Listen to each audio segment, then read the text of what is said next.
ನಮಸ್ಕಾರ ವೀಕ್ಷಕರೇ, lab doctor ಚಾನೆಲ್ಗೆ ಸ್ವಾಗತ. If you are new to the ಚಾನಲನ್ನು ಪ್ಲೀಸ್ ಲೈಕ್ ಮಾಡಿ, ಶೇರ್ ಮಾಡಿ ಮತ್ತು ಸಬ್ಸ್ಕ್ರೈಬ್ ಮಾಡಿ. ಬಿಕಾಸ್ ಈ ಚಾನಲ್ ಮುಖಾಂತರ ನಾವು ನಿಮಗೆ ಹೆಲ್ತ್ ರಿಲೇಟೆಡ್ ಇನ್ಫಾರ್ಮೇಷನ್, ಮೆಡಿಕಲ್ ಇನ್ಫಾರ್ಮೇಷನನ್ನು ಕೊಡ್ತಾ ಇರ್ತೇವೆ.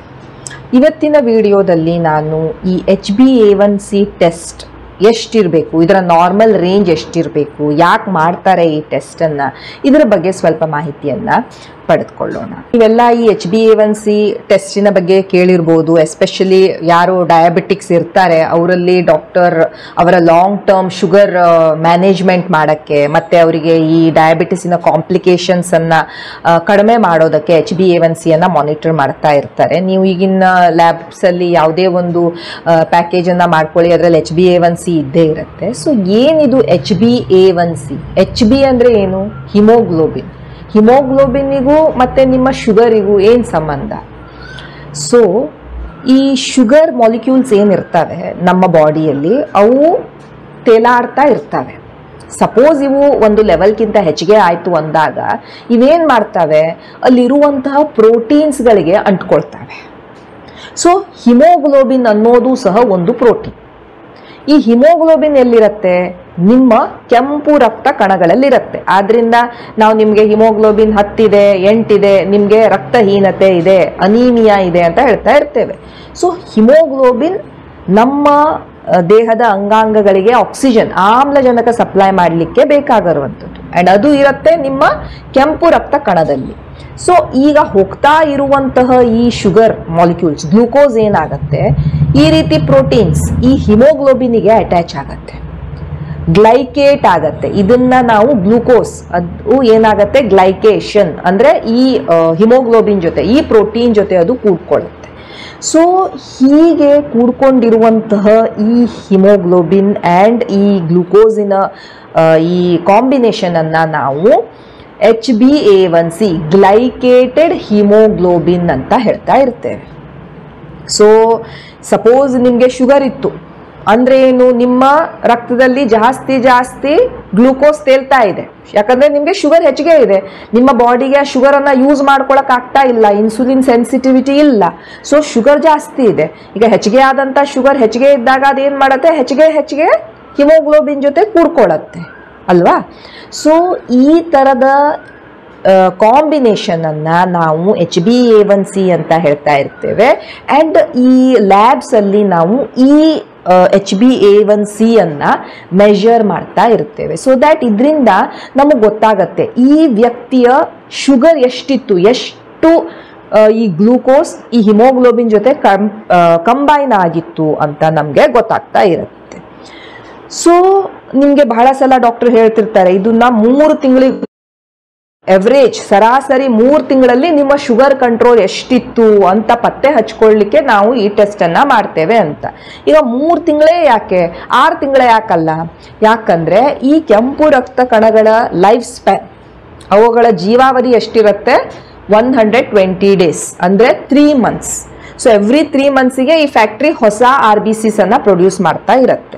ಸೊ ಆದ್ದರಿಂದ ನಾವು 3 ಮಂತ್ಸಿಗೊಮ್ಮೆ ಈ ಟೆಸ್ಟನ್ನು ಮಾಡಿಸ್ಕೊಳ್ಳಿ. ನಿಮ್ಮ ಎವರೇಜ್ ಸರಾಸರಿ 3 ತಿಂಗಳ ಶುಗರ್ ಎವರೇಜನ್ನು ಈ ಟೆಸ್ಟ್ ಹೇಳ್ತಾ ಇರುತ್ತೆ. ಈ HbA1cಯ ಬೆನಿಫಿಟ್ಸ್ ಏನು ಹಾಗಿದ್ರೆ? ನಮಗೆ ಈ 3 ಮಂತ್ಸ್ ಶುಗರ್ ನಾವು ಪತ್ತೆ ಹಚ್ಕೊಂಡ್ರೆ ನಮ್ಗೇನು ಬೆನಿಫಿಟ್ಟು? ನಾನು ಹೇಳಿದೆ, ಈ ಗ್ಲೂಕೋಸ್ ಏನಿರುತ್ತೆ ಈ ಥರ ಪ್ರೋಟೀನ್ಸಿಗೆ ಕಂಬೈನ್ ಆಗುತ್ತೆ.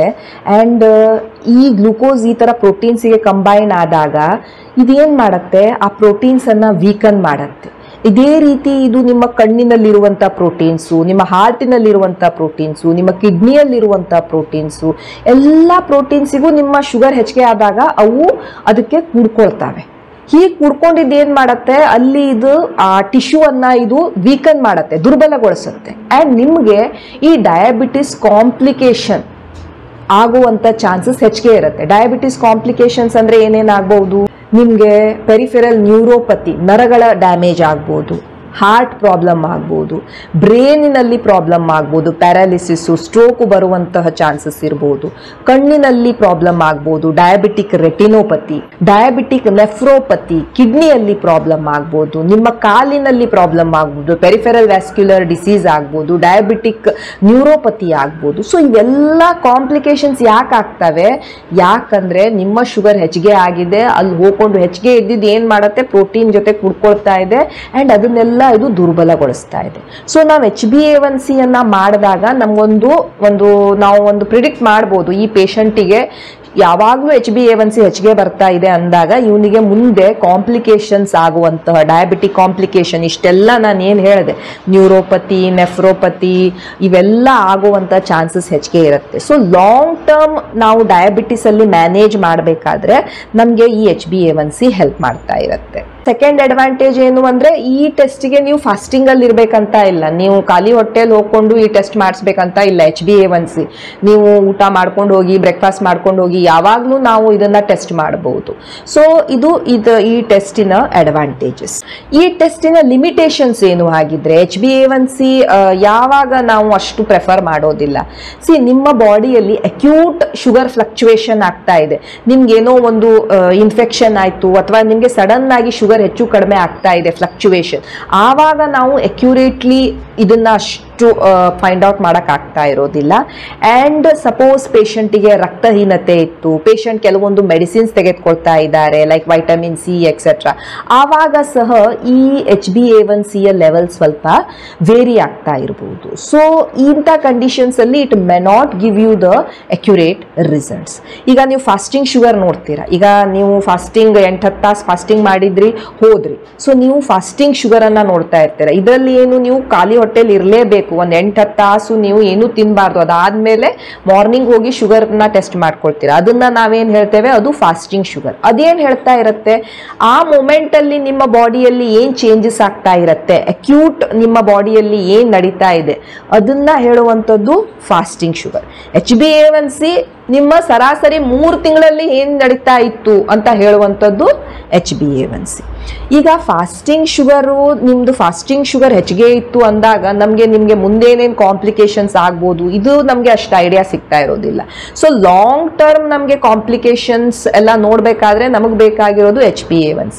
ಶಾರ್ಟ್ ಟರ್ಮ್ ಈ ಪೇಷಂಟಿಗೆ ಈಗೇನೋ ನಡೀತಾ ಇದೆ, ಈ ಪೇಷಂಟಿಗೆ ಈಗ ಡಯಾಬಿಟಿಸ್ ಇರಬಹುದು, ಇವನ್ನೆಲ್ಲ ನಾವು ಪತ್ತೆ ಹಚ್ಚಲಿಕ್ಕೆ ಯೂಸ್ ಮಾಡುವಂತ ಟೆಸ್ಟು ಫಾಸ್ಟಿಂಗ್ ಬ್ಲಡ್ ಶುಗರ್. ಅದರ ಡಿಸ್ಅಡ್ವಾಂಟೇಜ್ ಏನು, ನೀವು ಫಾಸ್ಟಿಂಗ್ ಅಲ್ಲೇ ಇರಬೇಕು. ಸಪೋಸ್ ನಿಮ್ಗೆ ಆ ಟೈಮಲ್ಲಿ ಏನೋ ಒಂದು ಇನ್ಫೆಕ್ಷನ್ ಆಗಿ ಹೋಗಿತ್ತು ಅಥವಾ ನಿಮ್ಮ ಬಾಡಿಯಲ್ಲಿ ತುಂಬಾ ಸ್ಟ್ರೆಸ್ ಇತ್ತು, ಫಾಸ್ಟಿಂಗ್ ಶುಗರ್ ಏರ್ಪೇರ್ ಬರ್ಬೋದು. ಸೊ ಈ ಫಾಸ್ಟಿಂಗ್ ಶುಗರ್ ಅಲ್ಲೂ ಕೆಲವೊಂದು ಲಿಮಿಟೇಷನ್ಸ್ ಇದಾವೆ. ಸೊ ಆದ್ರಿಂದ ಇದೇ ಟೆಸ್ಟ್ ಬೆಸ್ಟ್, ಈ ಟೆಸ್ಟ್ ವರ್ಸ್ಟ್ ಅಂತ ಹೇಳಕ್ ಆಗೋದಿಲ್ಲ. ಎಲ್ಲಾ ಟೆಸ್ಟ್ಗಳಿಗೆ ಅವುಗಳ ರಿಕ್ವೈರ್ಮೆಂಟ್ ಇರುತ್ತೆ. ನಮಗೆ ಲಾಂಗ್ ಟರ್ಮ್ ನಿಮ್ಮ ಕಾಂಪ್ಲಿಕೇಶನ್ಸ್ ಎಲ್ಲ ಆಗಬಹುದಾ, ಈ ಪೇಷಂಟಿನ ಶುಗರ್ ಕಂಟ್ರೋಲ್ ಹೇಗಿದೆ, ಇವ್ರು ಹೇಗೆ ಟ್ಯಾಬ್ಲೆಟ್ಸಿಗೆ ರಿಸ್ಪಾಂಡ್ ಮಾಡ್ತಾ ಇದ್ದಾರೆ, ಇವಕ್ಕೆಲ್ಲ ನಮಗೆ HbA1c ಬೇಕೇ ಆಗತ್ತೆ. ಅಕ್ಯೂಟ್ ಈಗ ಏನ್ ನಡೀತಾ ಇದೆ ಈ ಪೇಷಂಟ್ ಅಲ್ಲಿ, ಇವನ್ನೆಲ್ಲ ನೋಡಕ್ಕೆ ನಮಗೆ ಫಾಸ್ಟಿಂಗ್ ಶುಗರ್ ಬೇಕಾಗತ್ತೆ. So that will be decided by your doctor. ನಿಮ್ಮ ಡಾಕ್ಟರ್ ನೋಡ್ತಾರೆ ನಿಮ್ಮ ಕಂಡೀಷನ್ನು, ನಿಮ್ಮ sugar control, and they will guide you ನೀವು ಯಾವ ಟೆಸ್ಟ್ಗಳನ್ನ ಮಾಡ್ಕೊಳ್ಬೇಕು ಅಂತ. ಈಗ ನಮ್ಮ HbA1c ಎಷ್ಟಿರಬೇಕು? ನಿಮ್ಮ HbA1c ನೀವು ನಾರ್ಮಲ್, ನಿಮಗೆ ಡಯಾಬಿಟಿಸ್ ಇಲ್ಲ ಏನೂ ಇಲ್ಲ ಅಂದ್ರೆ ನಿಮ್ಮ HbA1c 5.7% ಕಡಿಮೆ ಇರಬೇಕು. ಏನಿದು 5.7% ಅಂದ್ರೆ? ಪರ್ಸೆಂಟ್ ಅಂದ್ರೆ 100ಗೆ, ಅಂದ್ರೆ ನಮಗೆ 100 ಕೆಂಪು ರಕ್ತ ಕಣಗಳು ಇದಾವೆ ಅಂದ್ರೆ ಅದರಲ್ಲಿ ಒಂದು 5.7 ಕೆಂಪು ರಕ್ತ ಕಣಗಳ ಮೇಲೆ ಈ ಶುಗರ್ ಕುತ್ಕೊಂಡಿದೆ, ಶುಗರ್ ಕೋಟೆಡ್ ಆಗಿದೆ ಅಂತ ಅರ್ಥ. ಸೊ 5.7 ಅರ್ಥ ಏನು, 100 ಕೆಂಪು ರಕ್ತ ಕಣಗಳಲ್ಲಿ ಅರೌಂಡ್ 5.7 ಕೆಂಪು ರಕ್ತ ಕಣಗಳ ಮೇಲೆ ಶುಗರ್ ಕುತ್ಕೊಂಡಿದೆ. ಅಷ್ಟು ಕುತ್ತಿತು, ಅದಕ್ಕಿಂತ ಕಡಿಮೆ ಇತ್ತು normal.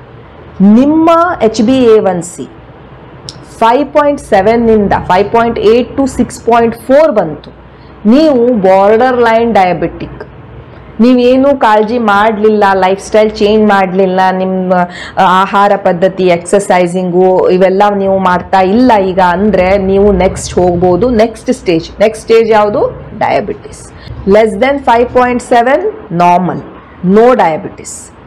5.8 to 6.4 pre diabetic, borderline diabetic. 6.5 ಕಿಂತ ಹೆಚ್ಚಿಗೆ ಬಂತು, ಎಸ್ ನೀವು ಡಯಾಬಿಟಿಕ್ ರೇಂಜಲ್ಲಿ ಇದ್ದೀರಾ ಅಂತ ನಿಮ್ಮ HbA1c ಹೇಳ್ತಾ ಇರುತ್ತೆ. ಸೊ ನೀವು ಬಾರ್ಡರ್ ಲೈನಲ್ಲಿ ಬಂದ್ರಿ between 5.8 to 6.4, that is the time ನೀವು ಎಚ್ಚೆತ್ಕೊಳ್ಬೇಕು.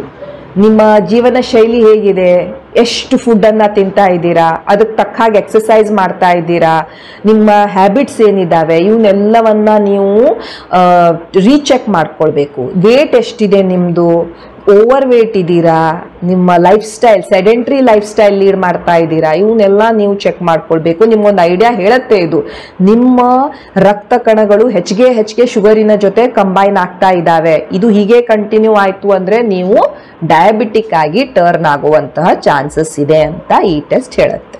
ಸೊ ಇದು normal ranges. Less than 5.7 no diabetes are normal individuals ಅಲ್ಲಿ 5.7 ಕಿಂತ ಕಡಿಮೆ ಇರಬೇಕು.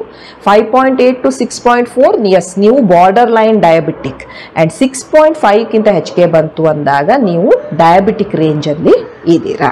ಸೊ ಲೆಸ್ ದೆನ್ 5.7 ಅಂದ್ರೆ ನಿಮ್ಮ ಎವರೇಜ್ 3 ತಿಂಗಳ sugar around 117 to 120 milligram per decilitre ಇರುತ್ತೆ. ಅಂದ್ರೆ ನೀವು 3 ತಿಂಗಳಲ್ಲಿ ನಾನು ಸರಾಸರಿ ನಿಮ್ಮ ರಕ್ತದಲ್ಲಿ ಎಷ್ಟು ಶುಗರ್ ಇರಬಹುದು ಅಂತ ಟೆಸ್ಟ್ ಮಾಡಿದ್ರೆ ಅದು 117ರಿಂದ 120 ಬರ್ತಾ ಇರುತ್ತೆ ಸರಾಸರಿ, ಒಂದು ಎವರೇಜ್. ಓಕೆ, 5.7% ಕಿಂತ ಕಡಿಮೆ ಇತ್ತು ಅಂದ್ರೆ. ಈಗ ಬಿಟ್ವೀನ್ 5.8 to 6.4 ಇದ್ರೆ ನಿಮ್ಮ ಈ 3 ತಿಂಗಳ ಸರಾಸರಿ ಎವರೇಜ್ ನಾನು ಶುಗರ್ ಅನ್ನ ಟೆಸ್ಟ್ ಮಾಡಿದ್ರೆ ಅದು ಎಷ್ಟು ಬರ್ತಾ ಇರುತ್ತೆ, ಅರೌಂಡ್ 130 140 ನಿಮ್ ಶುಗರ್ ಇರುತ್ತೆ. Okay, so that is average sugar. And suppose ನಿಮ್ಮ HbA1c ಮೋರ್ ದೆನ್ 6.5 ಬಂತು ಅಂದರೆ ನಿಮ್ಮ 3 ತಿಂಗಳ ಈ ಸರಾಸರಿ ಶುಗರ್ ಏನಿರುತ್ತೆ ಎವರೇಜ್ ಕೌಂಟ್ ಮಾಡಿದ್ರೆ ಅದು 140ಕ್ಕಿಂತ ಹೆಚ್ಚಿಗೆ ಬರ್ತಾನೆ ಇರುತ್ತೆ. ಓಕೆ, ಸೊ ಇದು ನಮಗೆ ಈ ರೀತಿ ಮೀನ್ ಪ್ಲಾಸ್ಮಾ ಗ್ಲೂಕೋಸ್ MPG ನಿಮ್ಮ ರಕ್ತದಲ್ಲಿ ಆ 3 ತಿಂಗಳಲ್ಲಿ ಎಷ್ಟಿರಬಹುದು ಒಂದು ಶುಗರಿನ ಎವರೇಜ್ ಅಂತ ಇದು ನಮಗೆ ಹೇಳ್ತಾ ಇರುತ್ತೆ. ಸೊ ಈಗ ನಿಮಗೆ ಸಪೋಸ್ ಡಯಾಬಿಟಿಕ್ಕೇ ಇತ್ತು, ನೀವು ಡಯಾಬಿಟಿಕ್ ಪೇಷಂಟ್ ಇದ್ದೀರಾ ಆ್ಯಂಡ್ ನೀವು ಮೆಡಿಸಿನ್ಸು ಟ್ಯಾಬ್ಲೆಟ್ಸು ಇನ್ಸುಲಿನ್ ಏನೋ ತಗೋದ್ಕೊಳ್ತಾ ಇದ್ದೀರಾ ಅಂದಾಗ ನಾವು ಏನು ಎಕ್ಸ್ಪೆಕ್ಟ್ ಮಾಡ್ತಾ ಇರ್ತೇವೆ ನಿಮ್ಮಲ್ಲಿ, we will not expect that ನಿಮ್ಮ ಶುಗರು ಅಥವಾ ನಿಮ್ಮ HbA1c should be less than 5.7. ನಿಮ್ಮ HbA1c 7 ಅಥವಾ 7ಗಿಂತ ಕಡಿಮೆ ಇರಬೇಕು. That is a good control ಅಂತ ನಾವು ಹೇಳ್ತಾ ಇರ್ತೇವೆ. ನಿಮ್ಮ ಈ HbA1c 7 ಅಥವಾ 7ಕ್ಕಿಂತ ಕಡಿಮೆ ಇತ್ತು ಅಂದರೆ ನೀವು ಶುಗರನ್ನು ಎವರೇಜ್ ಶುಗರನ್ನು ಕಂಟ್ರೋಲ್ ಮಾಡ್ತಾ ಇದ್ದೀರಾ. ನಿಮಗೆ ಈ ಶುಗರ್ನಿಂದ ಬರುವಂಥ ಕಾಂಪ್ಲಿಕೇಶನ್, ಕಿಡ್ನಿ ಪ್ರಾಬ್ಲಮ್ಸು, ಕಣ್ಣಿನ ಪ್ರಾಬ್ಲಮ್ಸು, ಕಾಲುನ ಪ್ರಾಬ್ಲಮ್ಸು, ನರಗಳ ಪ್ರಾಬ್ಲಮ್ಸು, ಹಾರ್ಟ್ ಪ್ರಾಬ್ಲಮ್ಸು ಇವೆಲ್ಲ ಕಡಿಮೆ ಅಂತ ಹೇಳ್ತಾ ಇರ್ತೇವೆ. ಬಹಳಷ್ಟು ಸಲ ಪೇಷಂಟ್ಸ್ ನಮ್ಗೆ ಹೇಳ್ತಾರೆ, ನನ್ನ ಫಾಸ್ಟಿಂಗ್ ಶುಗರ್ ನಾನು ಮೊನ್ನೆನೇ ಮಾಡಿಕೊಂಡೆ, ಎಲ್ಲ ಸರಿ ಇದೆ, ಒಂದು 80 ಮಿಲಿಗ್ರಾಮ್ ಪರ್ ಡೆಸಿಲೀಟರ್ ಬಂದಿದೆ, ಎಲ್ಲ ಸರಿ ಇದೆ. HbA1c ನೋಡಿದ್ರೆ ಏನಾಗಿರುತ್ತೆ, ಇಟ್ ವಿಲ್ ಬಿ 9, 10. ಸೊ ನಿಮ್ಮ 3 ತಿಂಗಳಲ್ಲಿ ನಿಮ್ಮ ಶುಗರ್ ಎವರೇಜ್ ಶುಗರ್ ನೋಡಿದ್ರೆ ಅದು ಕಂಟ್ರೋಲಲ್ಲೇ ಇರಲಿಲ್ಲ. ಆ ಟೈಮಲ್ಲಿ ನೀವು ಫಾಸ್ಟಿಂಗ್ ಮಾಡಿಕೊಂಡು ನೀವು ಒಂದು 3-4 ದಿನ ಶುಗರ್ ಸ್ವಲ್ಪ ಕಂಟ್ರೋಲ್ ಮಾಡಿಕೊಂಡು ಆ ಟೈಮಲ್ಲಿ ನಿಮ್ಗೆ ನಾರ್ಮಲ್ ಬಂದಿದೆ ಅಂದ ಮಾತ್ರಕ್ಕೆ ನೀವು ಶುಗರ್ ಕಂಟ್ರೋಲಲ್ಲಿ ಇದೆ ಅಂತ ಅರ್ಥ ಅಲ್ಲ. ಸೊ ಅದರಿಂದ ನಿಮಗೆ ಈ ಡಯಾಬಿಟಿಕ್ಸಲ್ಲಿ ಡಾಕ್ಟರ್ ಯಾಕೆ HbA1c ಮಾಡ್ತಿರ್ತಾರೆ, ಇದನ್ನ ನೋಡಲಿಕ್ಕೆ ಹೇಗಿತ್ತು ನಿಮ್ಮ sugar control. Because sugar control ಅಷ್ಟೇ ಇಂಪಾರ್ಟೆಂಟ್ ಇರುತ್ತೆ. ಇವತ್ತು 80 ಇದೆ, ನಾಳೆ 190 ಇದೆ, ನಾಡಿದ್ದು 200 ಇದೆ, ಅಚ್ಚೆ ನಾಡಿದ್ದು 50 ಇದೆ. ಈ ರೀತಿ ಶುಗರ್ ಏರ್ಪೇರ್ ಏನಾಗತ್ತೆ ಅದು ಬಹಳ ಬಹಳ ಡೇಂಜರಸ್ ಇರುತ್ತೆ. ಈ ಶುಗರ್ ಫ್ಲಕ್ಚುಯೇಷನ್ಸ್ ಏನಿರ್ತವೆ ಇದು ನಿಮ್ಮ ಅಂಗಾಂಗಗಳಿಗೆ ಡ್ಯಾಮೇಜ್ ಮಾಡ್ತಾ ಇರ್ತವೆ.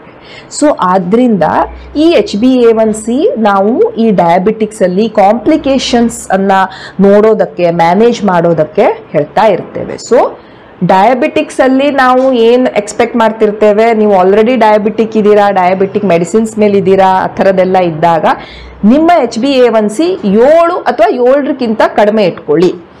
ನೀವು ನಾರ್ಮಲ್ ಇದ್ದೀರಾ ಅಂದರೆ ನಿಮ್ಮ HbA1c 5.7ಕ್ಕಿಂತ ಕಡಿಮೆ ಇರಬೇಕು. ಸಪೋಸ್ ನಿಮ್ಮ HbA1c 5.8 ಇಂದ 6.4 ಬಂತು, ನೀವು ಬಾರ್ಡರ್ ಲೈನಲ್ಲಿ ಇದ್ದೀರಾ. ಚೇಂಜಸ್ ಮಾಡ್ಕೊಳ್ಳಿಲ್ಲ ಅಂದರೆ ಅದು 6.5ಕ್ಕಿಂತ ಹೆಚ್ಚಿಗೆ ಆಗತ್ತೆ ಆ್ಯಂಡ್ ನೀವು ಡಯಾಬಿಟಿಕ್ ಅಂತ ನಾವು ಹೇಳಬೇಕಾಗತ್ತೆ. These were the normal ranges of HbA1c. Thank you so much for watching the video. Please like, share and subscribe the channel. Thank you.